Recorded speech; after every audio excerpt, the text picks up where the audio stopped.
The Wandering Wraith of Wadgaon. I was but a child when she appeared in my room. Dressed in white clothes that became moonlight itself, she stood still at the foot of my bed, like she had always been there. I knew who she was.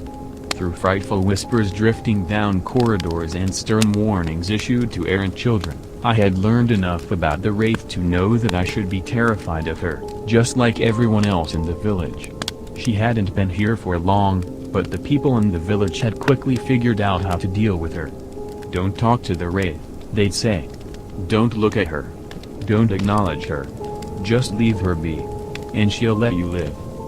Shivering under my blanket with my toes curled painfully tight, I recited those instructions like they were a life-saving mantra, and gradually the lump in my throat began to deflate.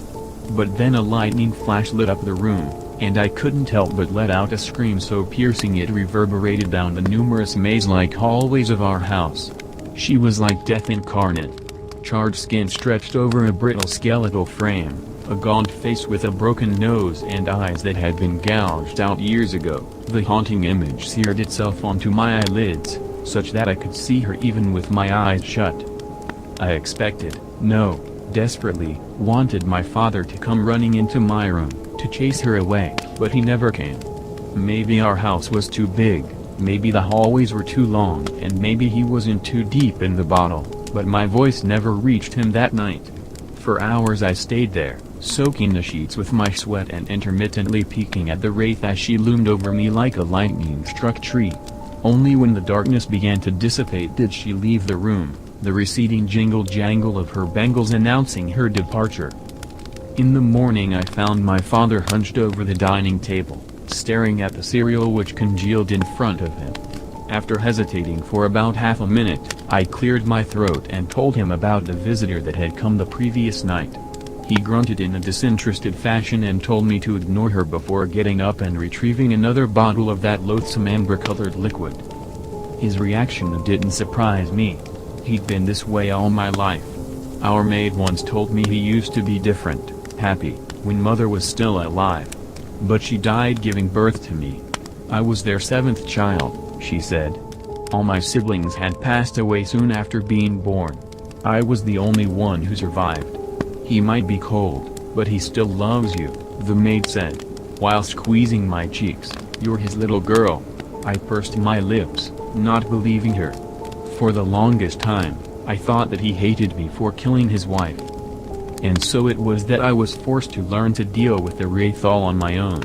I gleaned from mothers in the village that she would come and go at random, appearing in people's homes when they would least expect it, murdering them in a horrific manner if they end up accidentally disturbing her, almost as if she was baiting them. The mere sight of that black figure in a white saree was enough to inspire bone-chilling fear in the villagers. For her victims died a most gruesome death, tales of skulls crushed to a pulp and bodies contorted at impossible angles became commonplace the older her legend got. The more I learned, the more it scared me. I began peeking around corners, getting up on my toes to switch on all the lights, shined away from mirrors, also that I could avoid the Wraith. For the longest time, my biggest fear was accidentally running into her. I would imagine myself crashing into her body, thin, yet with a hidden iron-like strength. I would see myself get trapped in the various folds of her saree, the fabric wrapping around my throat and slowly choking the life out of me. I would scream myself hoarse, but no help would ever come. It would have been easier to move past this had she not been such a persistent presence in my life. She was there everywhere in the house. On top of the staircase, in the corner of the bedroom, in the tub in the bathroom, next to the window, in the study. She would materialize out of thin air and set my heart aflame every time. I began dreading the sound of her bangles. Just a soft jingle was enough to make my heartbeat hammer in my temple. It amazes me that being as afraid as I was of the Wraith, I still did what I did. Maybe it was the loneliness that got to me. Father was never interested in spending time with me. And I didn't have a lot of friends either. Being the only daughter of the richest and most powerful man in the village made the other kids at school deeply afraid of me. I guess somewhere deep inside I had started to feel like the Wraith myself. Feared, neglected, and oh so terribly alone. I still remember that night, when I decided to throw all caution to the wind.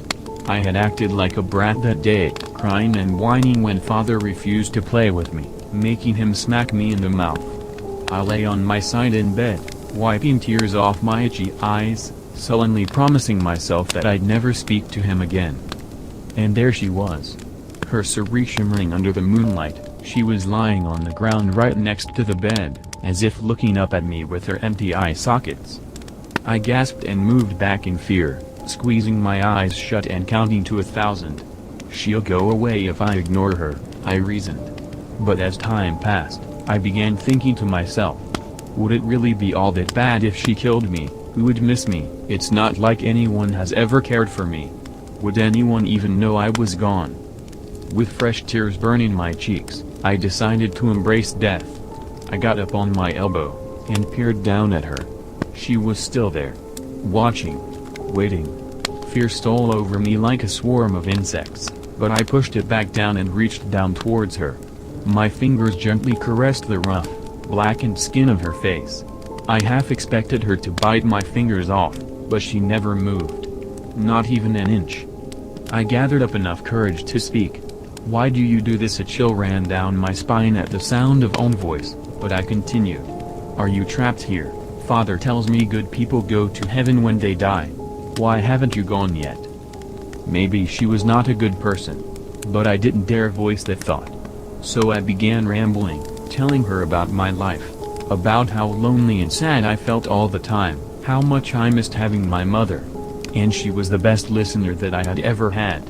She wasn't rude and dismissive like father, or impatient like our maid, or jumpy and afraid like other kids. She laid there in silence, and I couldn't help but feel like she was actually listening to me, patiently, slowly digesting each word that gushed out of my mouth. I didn't even realize when I had gotten tired of my rambling and fallen asleep. The next day, it truly dawned on me what I had done, how foolish I had been. I walked around in a daze, barely aware of my actions, thinking that I had doomed myself with my reckless behavior, that death was just waiting around the corner for me, ready to snatch me up and drag me off to the shadows. When the maid asked me what was wrong, I refused to tell her. I didn't want her to know about my stupidity. And what could she do to help me anyway?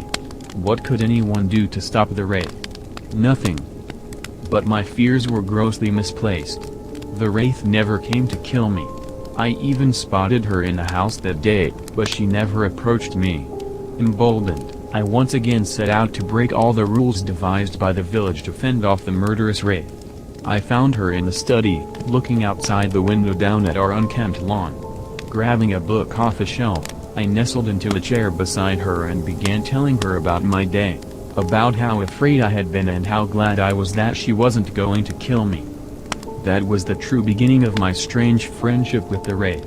She became a confidant, a keeper of my deepest fears and my darkest secrets. And the more I opened up to her, the more she started visiting our house, to the point that I was whispering to her every night in bed. From a terrifying specter that haunted our mansion, she turned into a comforting presence, one that actually helped me fall asleep.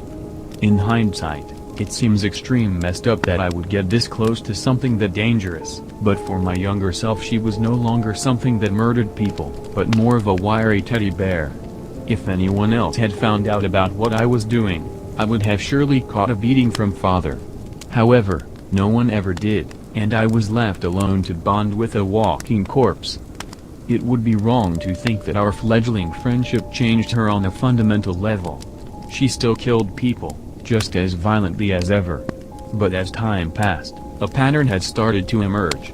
She only ever killed adults. No children. Never. It wasn't because of me, as she hadn't killed a child before either. See, there was something deeper there, a rule that she strictly followed, about who to kill and why, but it didn't become clear to me until much later on. Father eventually remarried. She was from another village, and had no idea about the wraith. She bolted out of the house in terror the first time she saw her, refusing to come back in unless father accompanied her. Surprisingly enough, she quickly settled in, adapting to the wraith's presence like everyone else in the village. We had a cordial relationship. Nothing too deep. At least she wasn't like those evil stepmothers I had read about in fairy tales. She was just distant. But that didn't stop me from getting excited when she told me I was going to have a sibling soon. I giggled and told her I couldn't wait to meet my little sister. "A brother," Father remarked, almost angrily. "You are going to have a brother." I was fine with a brother too. Anything that could make the house feel a little less empty, a little less cold. Maybe the cries of a baby would finally shatter the uncomfortable silence that seemed to permanently envelope the house. But that never came to be. All dreams of happiness and warmth ended that one cold night. A storm raged outside. Rain rode the strong gusts of wind and lashed the windows at a sharp angle. I was in my room with the wraith standing silently next to me as my stepmother's anguish-filled screams overwhelmed the loud pattering of the rain. It was terrifying. I had no idea giving birth was such a painful experience, and dreaded the thought of going through it myself. Not if I can help it, I thought. If it was this painful, I would rather not have a baby at all. Thank you very much. Gradually, the storm petered out, as did my stepmother's cries. I tiptoed over to the door and listened in as two sets of footsteps came from across the hall and went down the stairs. Father was seeing the doctor off. Getting excited, I slipped out of my room and skipped over to my father's. It was locked. From the outside, I put my ear against the door. Nothing. Complete silence. Scratching my head, I went downstairs, and found Father in the living room, pouring himself a drink. My heart skipped a beat when I saw him. His white clothes were soaked in blood. His knuckles were bruised and swollen. I thought he was hurt, but he wasn't. I almost wished that were the case. "Bubba, what happened?" I asked, my voice the most pathetic whisper. "Are you okay?" His head shot up. He frowned. "Oh, it's you." I twiddled my thumbs. Is the baby here yet?" He squeezed his eyes shut. An act of annoyance. "No. The baby is dead." "Okay. Just like all 6 that came before you." "Fuck." He threw his glass against a wall. I jumped back.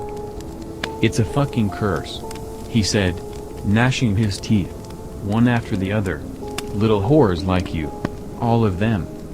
I felt tears stinging my eyes. I wanted to move, but couldn't. I was frozen to the spot. "All I want is a boy," he continued, "just someone to continue my line. Is that too much to ask? All I get are whiny little cunts. One after the other. One after the other." I started crying. I couldn't help myself.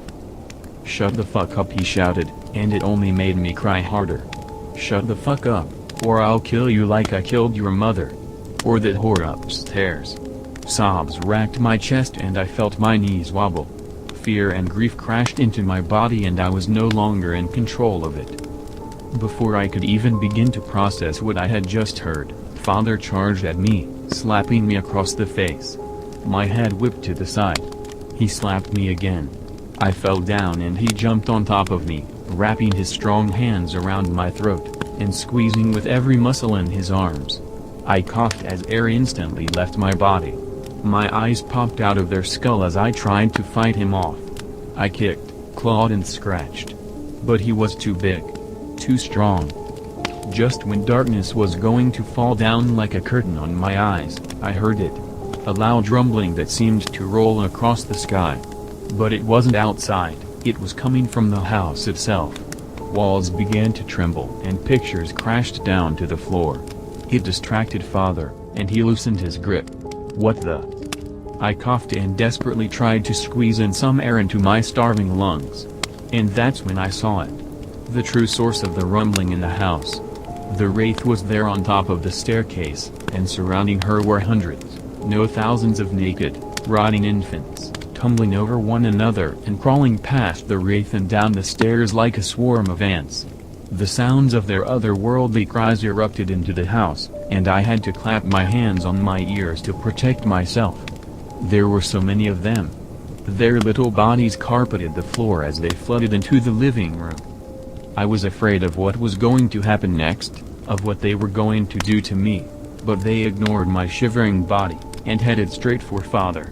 One by one, they jumped on him, sinking their yellow teeth into his flesh and tearing chunks out of it. He screamed as blood spurted out of his wounds and stained the carpet he had spent so much money on.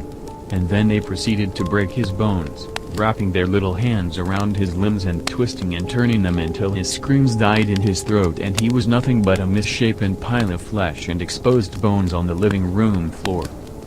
The unbelievable horror that unfolded in front of me had sent me into a state of shock. I sat there staring at the corpse of my father, not understanding what had happened, not knowing what to do. After what seemed like an eternity, I was gently pulled back into reality by a caress. A hand, rough and gnarled, brushing against my head. I looked up.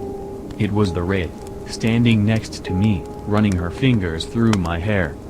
Her burnt skin was falling off her body and drifting in the air like flakes of ash. Her face was recognizable now, despite the broken nose and gouged out eyes.